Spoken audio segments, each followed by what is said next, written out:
Hola amigos, hoy vamos a hablar de la importancia del número 369, del cual uno de sus primeros defensores, como todos sabemos, fue esa mente prodigiosa inventora de Nikola Tesla. Como digo, inventor, físico, ingeniero, que tenía una visión propia del universo como número, vibración y energía al mismo tiempo. Consideraba que ésta puede ser canalizada para transformar la naturaleza. La famosa frase que nos dejó Nikola Tesla a perpetuidad a toda la humanidad es la siguiente: si supieras la magnificencia de los números 3, 6 y 9, tendrías la llave del universo. Recordemos también que Nikola Tesla tenía muy presente en su vida el número 3. Entre otras cosas, tenía la costumbre de dar 3 vueltas a un edificio antes de entrar en él. Otra de sus costumbres, o manías quizás, era que el número de la habitación que escogía siempre en los hoteles para alojarse tenía que ser el número 33, o en su defecto el 36, 39 o número relacionado con ellos. Por ello ha surgido en Internet la creencia generalizada de que el número 369 es el número de Dios. Pero ¿realmente esto es cierto? En parte sí y en parte no, y vamos a ver por qué. Primero tenemos que decir que Dios es poseedor de todo. No solamente puede ser el número 3, ni 6, ni 9. Es todo, es la totalidad de los números. Realmente es desde el 0 hasta el infinito. Por eso algunas religiones comparan a Dios con la unidad. Efectivamente es la unidad. Todo se encuentra en él. Luego, si debiéramos de asignar un número a Dios, tendríamos que asignarle el número 1, el número de la unidad, donde todo existe y todo lo contiene. Entonces, ¿a qué se refería Nikola Tesla? ¿Qué es el 369? 3, 6 y 9 es el número de la creación del universo. Es decir, lo que originó que se crease todo el universo. Pero no estamos hablando de números matemáticos, sino más bien de números divinos. Es decir, estamos hablando de la combinación de unos números, de unas frecuencias numéricas, que hizo que a partir de la unidad se crease todo lo que conocemos hoy en día, nuestro universo conocido.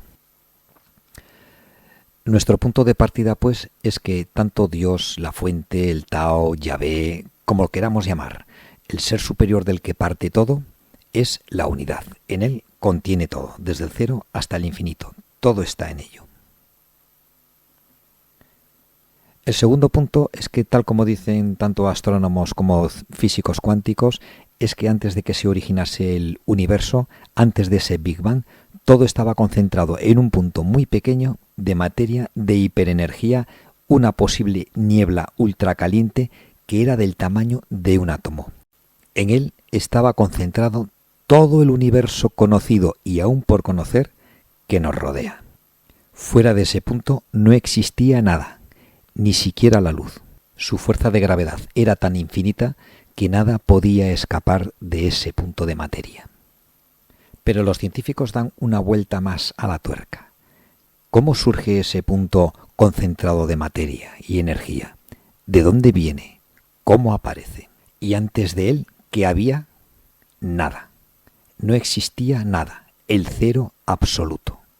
Algunas mentes de la comunidad científica empiezan a plantearse si todo ese punto de energía vino emanado de algún lado, si surgió de algo.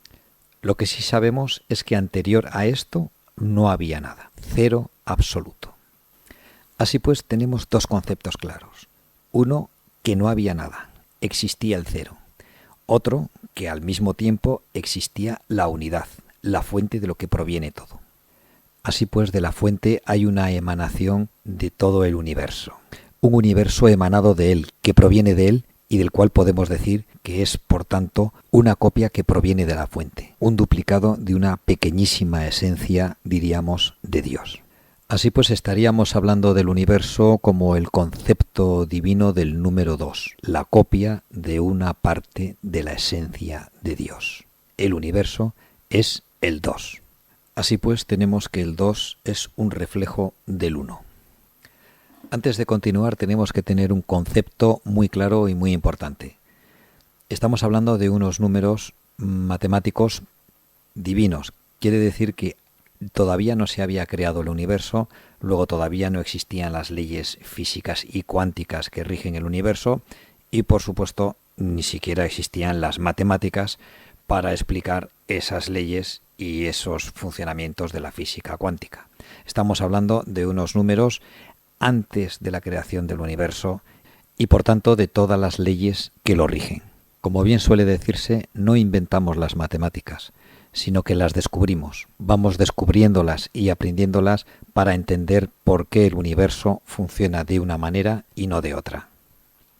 Volviendo pues a nuestro origen, podemos decir que tenemos el concepto de cero como la nada absoluta antes de crearse nuestro mundo. Tenemos el concepto de uno, que es la totalidad, el todo, la unidad, que es Dios, y tenemos el dos, que es el universo, ese espejo emanado de la unidad, de Dios, del uno. Y así es, si observamos el universo nos damos cuenta de que este es binario, un universo regido por la dualidad. Fijaos por ejemplo en la energía de las estrellas, la fusión nuclear, la unión de dos átomos de deuterio y tritio para crear el helio. O ejemplos como la reproducción de las células mediante la mitosis, que es la división de una en dos, campos magnéticos positivos y negativos. Y así infinidad de ejemplos que nos demuestran que el universo está regido por la dualidad. Así pues, si a este universo, a este dos, le sumamos la esencia de Dios, el alma de Dios, le sumamos el uno, se crea el tres, el hombre. Como sabemos hasta ahora, la máquina más perfecta y desarrollada de nuestro universo, donde convergen en uno materia, energía y alma de Dios, el tres. Pero con todo esto, ¿dónde se nos muestra este patrón progresivo del 3, 6, 9, latente en la creación del universo? Como observamos de la suma de los tres primeros conceptos, el 0, el 1 y el 2, aparece el número 3. Un 3 que rige al hombre, como bien sabía Nikola Tesla. Un hombre que como reflejo de Dios es creador de su propio universo. Así pues, siendo el 3 como concepto de creación, observaremos que siguiendo la misma pauta, sumando ahora el 1, el 2 y el 3, nos da el número 6. El 6 como tal es un número muy importante, pues es la creación que hace el ser humano, nuestra civilización tecnológica, nuestro propio universo. Considerando pues la suma de 3 en 3, pues nuestro mundo está regido por el 3, observamos cómo aparece nuestro patrón 3, 6, 9. Un patrón, como vemos, que es ascendente, directo, con fuerza, positivo, pues del 3 va al 6 y del 6 al 9 y otra vez vuelve a repetirse del 3 al 6 y del 6 al 9. Así pues vemos como la suma de 3 en 3, este avance de suma numérica, es el avance de la creación del universo. 3, 6, 9, 3, 6, 9 y así sucesivamente hasta el infinito. Entonces, ¿qué nos quería decir Nikola Tesla con la frase: si supieras la magnificencia de los números 3, 6 y 9, tendrías la llave del universo? Pues el hecho de meditar o sentirnos en Dios cada vez que vemos estos números combinados, cada vez que aparecen en nuestra vida, en las circunstancias del día a día, nos hace estar mucho más cerca de la creación y tal como nosotros mismos somos imagen y semejanza de Dios, somos propia creación. Nosotros creamos, podemos crear nuestro universo, nuestro mundo propio, simplemente con la meditación de estos números, con la asimilación, con el sentirnos dentro y sentirnos partícipes de este mundo creado, será la llave el acceso directo a todos los conocimientos universales.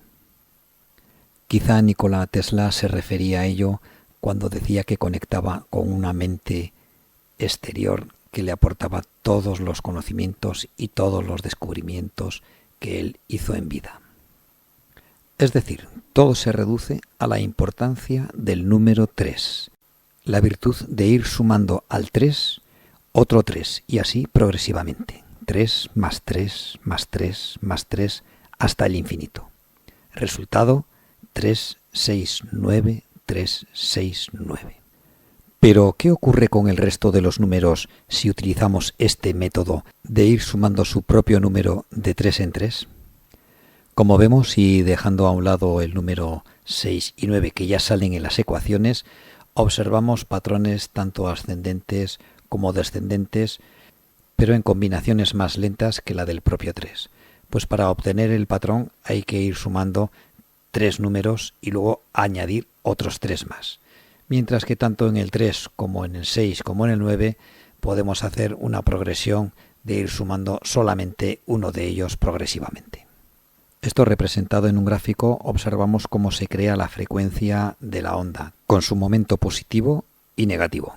Toda energía es una onda. Observamos también cómo el 9 es el número final, el número al que todo va, el número donde todo llega a Dios, a la unidad, donde todo vuelve. Sumemos como lo sumemos, asimismo el 9 siempre da 9. Así pues tenemos en matemáticas como partimos del número 1 y nuestro número final es el 9 y así sucesivamente en decenas, centenas, hasta llegar al infinito. Con el número 6 veremos que ocurre un caso curioso. Sumados de 1 en 1 nos da una progresión rápida, pero en este caso es descendente. Y sumados de 3 en 3 nos da la constante perfecta del 9. Es decir, por un lado nos da el patrón descendente negativo y por otro lado nos da también asimismo una constante del número más alto, el 9. He aquí la fuerza que radica el número 666. No es que este número sea un número maligno o sea el número del diablo como se suele especular. Lo que ocurre es que es un número muy intenso con muchísima fuerza. Por un lado tiene una fuerza negativa muy grande y al mismo tiempo una fuerza positiva muy grande, como vemos. Es descendente y a la vez es un número 9 constante. Todo dependerá de la actitud con la que meditemos este número.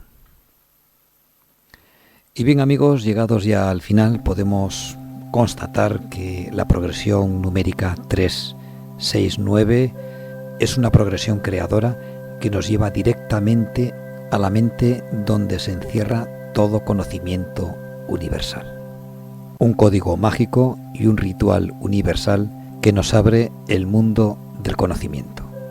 La llave que abre ese lugar llamado universo.